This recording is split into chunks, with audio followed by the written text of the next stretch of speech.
গাদ্দাফির তাওয়াক্কুলের ও ইমানের অবিশ্বাস্য দৃশ্য, যার জন্য মাঝ আকাশ থেকে দুবার ফিরল বিমান।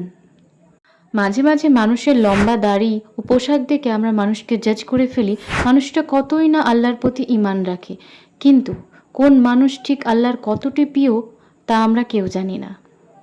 এবছর হজযাত্রীদের মধ্যে থেকে ঠিক তেমনই এক আল্লাহর প্রিয় বান্দার দেখা মিলল। আমির আল গাদ্দাফি লিবিয়ান এই বাসিন্দার আল্লাহর প্রতি ইমানের নজির দেখালো গোটা বিশ্ববাসীকে। হজের জন্য রওনা হওয়া এই ব্যক্তির নামের সাথে গাদ্দাফির পদবিটা থাকায় তাকে পড়তে হয় কিছু লিগ্যাল সমস্যায়।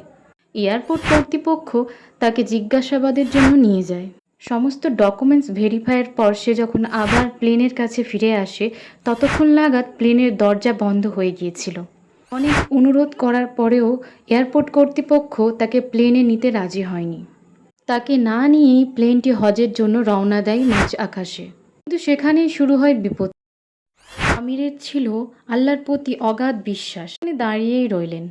এর মধ্যে খবর এলো মাঝ আকাশে রওনা দেওয়া প্লেনটির কিছু টেকনিক্যাল সমস্যাজনিত কারণের জন্য সেটি আবার এয়ারপোর্টে ফিরে আসছে। বিমানটি এয়ারপোর্টে ল্যান্ড করার পর সমস্ত রকমের টেকনিক্যাল সমস্যার সমাধান করার পর আবার সেটি হজের জন্য রওনা দিতে প্রস্তুত হলো। কিন্তু আমির আল গাদ্দাফি সেখানেই দাঁড়িয়েছিলেন। তিনি পাইলটকে রিকোয়েস্ট করলেন এবার যেন তাকে নিয়ে যাওয়া হয়, কিন্তু পাইলট কোনো মতেই দরজা খুলতে রাজি হলেন না। কিন্তু আমির এবারও সেখান থেকে এক পাও নড়তে রাজি হলেন না। ঠিক আগের মতোই এবারও মাঝ আকাশে দেখা দিল সমস্যা। বিমানটিকে ফিরিয়ে আনতে হলো এয়ারপোর্টে। আর এয়ারপোর্টে ল্যান্ড করার পর পাইলট সাহেব জানিয়ে দিল, আমি কসম খেয়ে বলছি যতক্ষণ না আমির আর গাদ্দাফি বিমানে উঠবে ততক্ষণ আমি প্লেন ছাড়ব না। আল্লাহু আকবার। সৌদির মাটিতে পৌঁছে তিনি জানান এ অনুভূতি প্রকাশ করার মতো না। আল্লাহর প্রতি তার অগাধ বিশ্বাস তাকে পৌঁছে দিয়েছে তার গন্তব্যস্থলে। তিনি বলেছিলেন, ইনশাআল্লাহ এবছর আমি হজ করব আল্লাহ চাইলে। আমরা জীবনে কতই না পরিকল্পনা করি, কিন্তু আমরা ভুলে যাই সৃষ্টির সব থেকে উত্তম পরিকল্পনাকারী যিনি, তার পরিকল্পনার উপর কিছুই হয় না। তিনি যেটা চাইবে, যেমনটা চাইবে ঠিক তেমন করেই আমাদের জীবনে আমরা গন্তব্যস্থলে পৌঁছে যাব।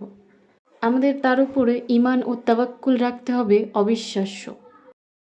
প্রতি ঠিক কেমন ইমান ও তাওয়াক্কুল রাখতে হবে তা যেন এই লিবিয়ানবাসী আমাদের চোখে আঙুল দিয়ে দেখিয়ে দিলেন। আল্লাহ তাআলা হলেন আল কাদির, যার হুকুম ছাড়া একটি গাছের পাতাও নড়ে না।